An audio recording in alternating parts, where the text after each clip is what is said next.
Supply প্রতীক হিসেবে পাবো এটা আমরা বিশ্বাস করি এবং সেই প্রতীক নিয়ে এনসিপি নির্বাচনে অংশগ্রহণ করবে এটা আমরা মনে করি। আপনারা খালি এই এনসিপির শাপলা না দেওয়ার পিছনে না ছুটে আপনারা নিজেদের নীতিমালাগুলো একটু সংশোধন করেন। একটা জিনিস পূর্ণ শ্রদ্ধার সাথে দ্বিমত পোষণ করি, এভাবে অ্যাঙ্গেল করা 50টা প্রতীকের মধ্যে আপনারা এমন 3-4টা সবসময় বলেন যেই 3-4টা সবার জন্য বিব্রত করা, আপনাদের জন্য আমাদের জন্য। আরও ভালো ভালো বেশ কিছু আছে, ওইগুলো একটু এক্সাম্পল দিলে ভালো হয়। আমরা দেখেন একদম স্পষ্ট করে আমাদের জায়গা থেকে বলছি, 2টা লেয়ারে বলি। প্রথমত, এনসিপির শাপলা প্রতীক পেতে আইনগত কোনো বাধা নেই। আমরা সকল ধরনের বাধা আইন কানুন বিবেচনা করে একটা টিম আমাদের এটার উপরে দীর্ঘ সময় কাজ করার পরে তারপরে জেনে শুনেই যারা আইনজ্ঞ বিশেষজ্ঞ আছেন নির্বাচন কেন্দ্রিক প্রতীক কেন্দ্রিক তাদের সাথে আলোচনার প্রেক্ষিতে আমরা শাপলাটাকে দিয়েছি। সো এখানে কোনো আইনগত বাধা নেই। এখানে যদি নির্বাচন কমিশন স্বেচ্ছাচারিতা করে, নির্বাচন কমিশন কারো চাপে তারা কিছুটা ভীত হয়ে আমাদেরকে এটা না দিতে চায়, আমরা মনে করব যে তারা স্বাধীন সাংবিধানিক প্রতিষ্ঠানের চরিত্রটা হারিয়ে ফেলেছে এবং এটা যদি হয় তাদের উপরে আমাদের ওই আস্থাটা আর থাকবে না নির্বাচনকে নিয়ে।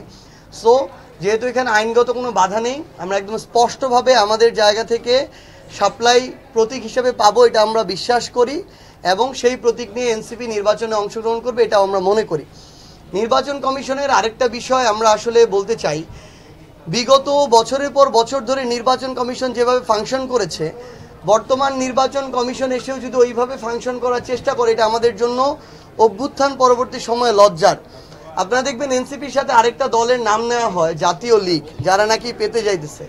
আপনাদের মাধ্যমে আমরা আবার জানতে পেরেছি যেখানে আমরা এই শর্তগুলো পূরণ করতে দেশে 22টা জেলা 100টা উপজেলায় আমার ডিট করা সহ আমার অফিস লাগবে জাতীয় নাগরিক পার্টি এনসিপির নামে। প্রত্যেক ইউনিটে 200 জন সদস্যের সমর্থক যে ফর্ম সেটা পূরণ করতে হবে, এনআইডি কার্ডের ফটোকপি দিতে হবে।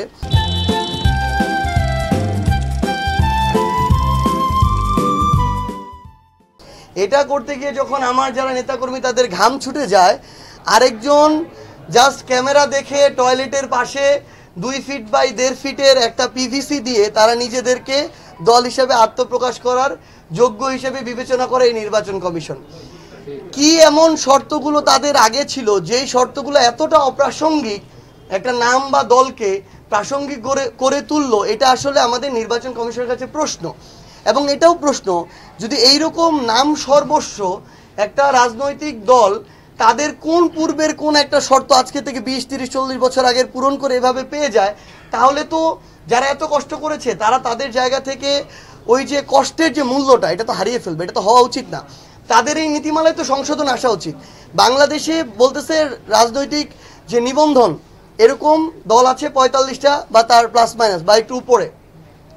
আপনি আমাকে বলেন এই 45টা দল, 45টা বাদ দিলাম, 15টা দল বাংলাদেশের কাদের মুখে আপনি এই 15টা দলের নাম জানতে পারবেন, তাদের নেতৃত্বে কারা আছে তারা সেটা জানতে পারবেন। আমি এখানে অবজ্ঞার সুরে বলছি না, আমি একদম বিনয়ের সাথে সম্মান রেখেই বলছি, রাজনৈতিক দল হিসেবে যারা এত কষ্ট করছে তাদের সাথে যখন আপনি জাতীয় লীগ নামের কাকে এনে তুলনা করছেন, তখন তো আমাদের যে এত পরিশ্রম, এই পরিশ্রমে তো আর মূল্য থাকে না।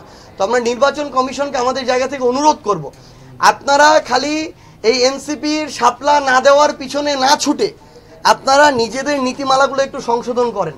যেই নীতিমালাগুলো আপনাদেরকে একটা স্ট্যান্ডার্ড নির্বাচন কমিশন হিসেবে দেশের সামনে তুলে ধরবে এবং যারা প্রকৃতপক্ষে জনগণের জন্য রাজনীতি করছে, রাজনৈতিক দল হিসেবে কাজ করছে, আপনারা তাদেরকে সামনের ফাইটে, আগামীর বাংলাদেশের যে রাজনৈতিক ফাইট, এখানে তাদেরকে প্রাসঙ্গিক রাখেন। না হলে কেউ কেউ বলছে আমার সাথে 20 দল আছে, আমার সাথে 25 দল আছে, 30 দল আছে, অথচ না জানে মানুষজন দলের নাম, না জানে দলের নেতৃত্বে কে আছে। তো এগুলো আসলে এই সমীকরণ থেকে বের হয়ে আসা উচিত। আমরা মনে করব যে নির্বাচন কমিশন এক্ষেত্রে ভালো একটা ভূমিকা রাখবে, একদম প্রাসঙ্গিক একটা রাজনৈতিক পরিবেশ তৈরি করার জন্য।